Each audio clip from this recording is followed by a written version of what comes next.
आप देख रहे हैं के मास न्यूज, हर समय आपके साथ। नमस्कार, मैं हूं निशांत गौतम। आप देख रहे हैं के मास न्यूज, हर समय आपके साथ। हमारे लेटेस्ट न्यूज को देखने के लिए टाइप करें www.kmasnews.com। आइए देखते हैं ये।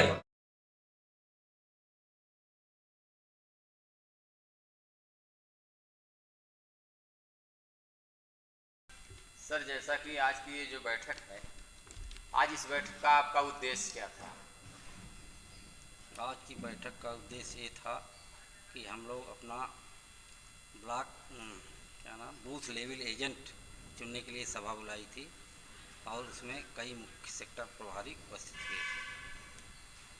तो इसके आगे का भी कोई कार्यक्रम है कि सिर्फ आज जो ये सेक्टर मतलब अध्यक्ष या बूथ अध्यक्ष की जो कमेटी बन रही थी जी, तो उसमें जो है आप लोग की रणनीति क्या है? हम लोग रणनीति ये है कि बूथ लेवल पर हम बूथ लेवल एजेंट बनाएं और उनके माध्यम से जनता को अपनी तरफ आकर्षित करें और जनता के वोट लेने के लिए हम लोगों की यही रणनीति। जैसा कि यहाँ कादीपुर विधानसभा में पिछले बार में तो माननीय भगेलू राम जी विधायक थे, तो इस समय आपको किस तरह से टिकट मिला है?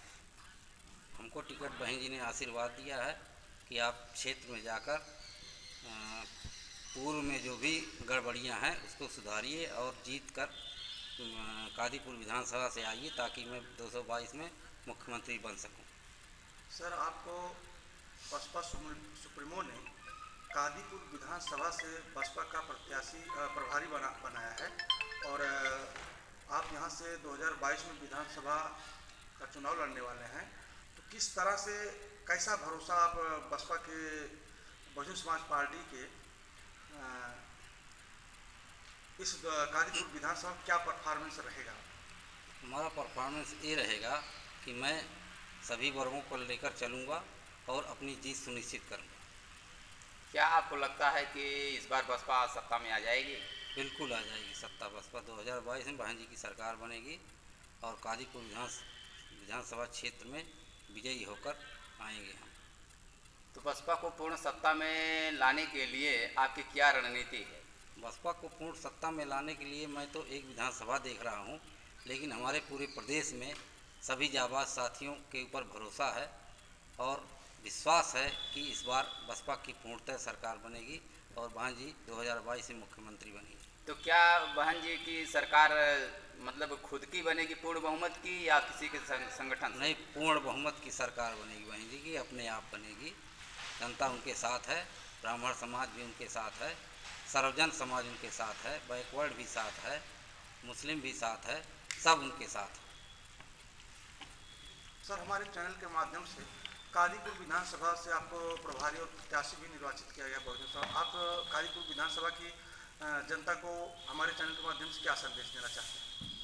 मैं जनता को ये संदेश देना चाहता हूँ कि अगर मैं 2022 में चुनकर आ गया, जनता मुझे आशीर्वाद दे देगी तो मैं क्षेत्र का विकास ऐसा करूँगा जो कि 40 साल में कोई विकास नहीं किया हो। धन्यवाद।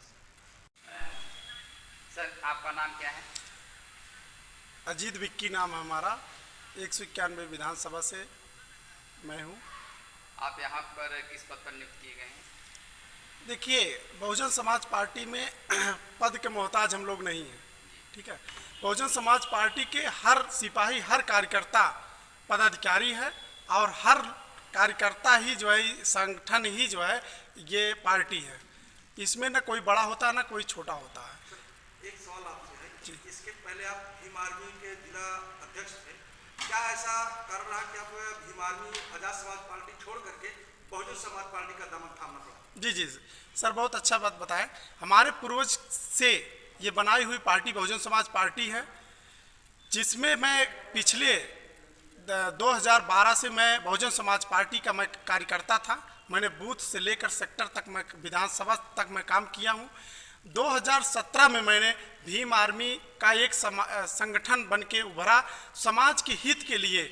जब मुझे ये आया कि बाबा साहब के नाम पे संगठन है, तो मैंने उस पे हमको जो है काम किए और हमको सुल्तानपुर के कमान संभालने के लिए मुझे जिला अध्यक्ष पद पर बनाया गया। मैं 3 साल उस पद पर था और मैं अभी 1 जनवरी को भीम आर्मी इस्तीफा देकर, जब आज़ाद समाज पार्टी की स्थापना हो गई तो हम लोग जमकर विरोध किए।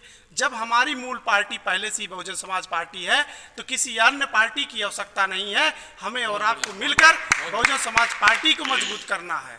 जैसे सर हर पार्टी जो है बाबा साहब माननीय कांशीराम साहब को लेकर चल रही है, जो भी पार्टी आती है वो भी बाबा साहब को लेकर के लोगों को गुमराह करती है, तो क्या आज जो ये बहुजन समाज पार्टी बाबा साहब को लेकर के आज ब्राह्मण शंख बजाएगा, हाथी दिल्ली जाएगा, तो क्या ये उसका विरोधाभास नहीं है?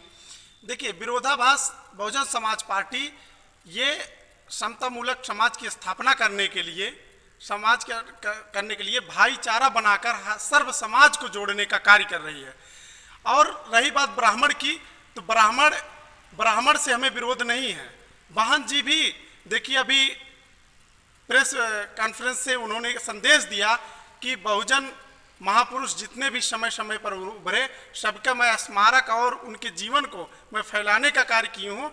अब की बार मैं पूरे उत्तर प्रदेश को मैं विकास के और चमकाने का कार्य करूँगी, वाहन जी का भी संदेश था। और रही बात ब्राह्मण शंख बजाने की, तो ब्राह्मण हमसे दूर नहीं है, हमारा वो भी भाई है, हमारे ही उत्तर प्रदेश का है, हमारे ही देश का है, हमारे ही गांव का है, हमें उससे नफरत नहीं है। उसकी विचारधारा अलग हो सकती है, लेकिन बहुजन समाज पार्टी में आने के बाद अगर वो समतामूलक समाज की और बाबा साहब मानवर साहब की विचारधारा को मानने के लिए तैयार है तो हमें और आपको इसके इतराज करने की जरूरत नहीं होनी चाहिए। सर जैसे सारे लोग जो है बहुजन विचारधारा से जुड़े हुए हैं और पहले जो है बीएसपी का बहुत परचम आगे जा रहा था, लेकिन क्या कारण है, क्या ऐसा लगता है कि बसपा का जो वोट बैंक है वो कम होता जा रहा है? पहले मैं आपको बता दूं कि जो है बसपा का जो वोट बैंक है वो बसपा से टूट सकता ही नहीं है।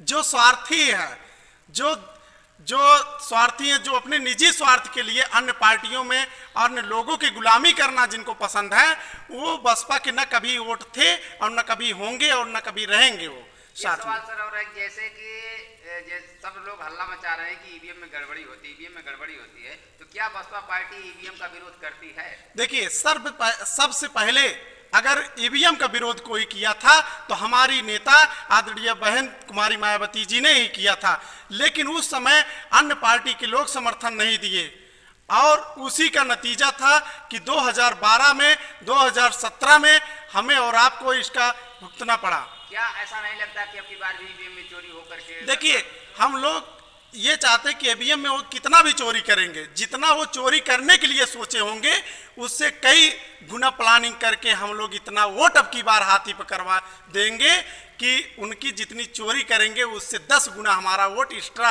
अब की बार बढ़ेगा।